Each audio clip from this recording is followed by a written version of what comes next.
আসসালামু আলাইকুম। আলহামদুলিল্লাহ, আপনাদের দোয়ায় আমরা এখানে 4টি বুড়ো গরু এবং 3টি বাচ্চা দিয়ে আমরা খামার শুরু করছি। তো আমাদের এই যে 4টি গরু রয়েছে, 4টি বড় গরু, সেই 4টি বড় গরুর 3টি বাচ্চা রয়েছে। এই 3টি বাচ্চা এবং এই 4টি বড় গরু দিয়ে আমরা এই খামারটি শুরু করছি। তো আমাদের এখানে 4টি বড় গরুর মধ্যে এই যে 3টি গরুর 3টা বাচ্চা রয়েছে, এবং এই যে গরুটি দেখতে পাচ্ছেন, এই গরুটির এবছর একটা বাচ্চা হবে, মানে বরন্ত সামনে আর একটা বাচ্চা ওটার হবে। তো আর এই 3টি সামনের বছর আবার আবার যখন ডাকবে, তখন এই 3টির আবার যখন বরন্ত হবে, তখন সামনের বছর পরের বছর আমরা এই 3টি থেকে আরও 3টি বাচ্চা পাবো। তো আলহামদুলিল্লাহ, আপনাদের দোয়ায় আমরা এই কয়টি গরু দিয়ে খামার শুরু করছি। তো আমাদের এর আগে আরও অনেক গরু ছিল, প্রায় মাস 2-3 আগে আমরা কি করছি, সেগুলো বিক্রি করে দিচ্ছি। বিক্রি করার কারণ হচ্ছে, আমাদের সর্বমোট টোটাল 12টি গরু ছিল।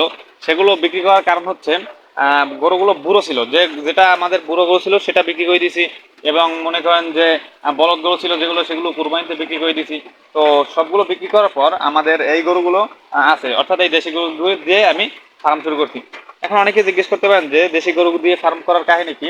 তো দেশি গরু দিয়ে যদি ফার্ম করি তাহলে অনেক উপকারিতা রয়েছে, যেগুলো হচ্ছে মনে করেন যে কোনো পরিবেশে এগুলো থাকতে পারবে, এবং আপনি যে কোনো ধরনের খাবার একে দিলে খাইবে।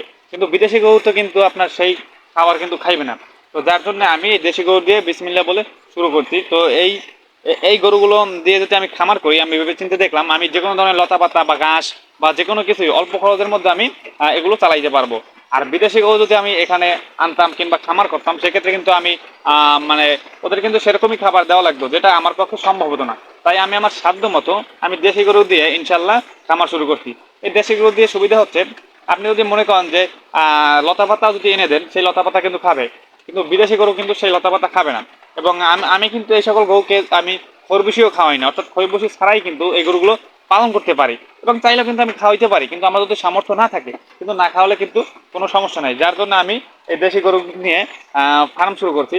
তো আপনারা অনেকেই আছেন যারা ফার্ম শুরু করতে চান, যাদের ইনভেস্ট কম, কিংবা যারা চিন্তা ভাবনা করেন যে আসলে অল্প টাকায় ফার্ম শুরু করতে পারবেন কিনা, তারা আপনারা যদি অল্প টাকা যদি আপনার থাকে, আপনি 2-1টা গরু দিয়ে আপনি দেশি গরু দিয়ে শুরু করতে পারেন। কারণ দেশি গরুতে আপনার খরচ কম, হয়তো একটু লাভ কম হয়, কিন্তু আপনাদের কিন্তু খরচ কম এবং মৃত্যুর ঝুঁকি কম, এবং এই গরুগুলো ঠান্ডা লাগবে না। যেমন আমাদের এই বাচ্চাগুলো কিন্তু বৃষ্টিতে একটু আগে ভিজছে, তো বৃষ্টিতে একটু আগে ভেজার ফলেও কিন্তু ওদের ঠান্ডা লাগবে না, কারণ ওরা দেশি গরু, ওদের শরীরটা সেরকম, মানে ওরা কিন্তু মানানসই, ওরা যে কোনো পরিবেশে মানানসই, এবং যে কোনো পরিবেশে ওরা মানিয়ে নিতে পারবে।